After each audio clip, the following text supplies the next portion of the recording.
Question number 1, welcome sa ating Back to Basic Math Challenge, hashtag MathTibay na pundasyon. Is 273 divisible by 2, divisible by 3, divisible by 6? Answer it with yes or no.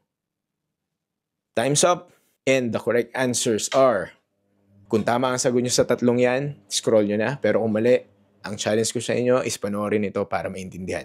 So masasabi natin na ang isang number ay divisible sa isang number kung walang remainder kapag dinivide natin ito. So una sa lahat ng even numbers ay divisible sa 2.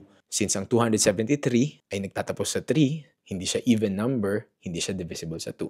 Next, divisible ba siya sa 3? Yes. Bakit? Masasabi mong divisible sa 3 ang isang number kapag ang sum ng digits ay divisible sa 3. Anong ibig sabihin nun? Sa number na 273, meron kang 2, plus 7, which is 9, plus 3, 12. At alam mo na ang 12 ay divisible sa 3. Kaya yung 273, divisible na rin sa 3.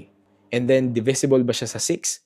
Masasabi mong divisible sa 6 ang isang number kung siya ay divisible both sa 2 and sa 3. Since yung 2 kanina, x na, hindi na siya divisible sa 6.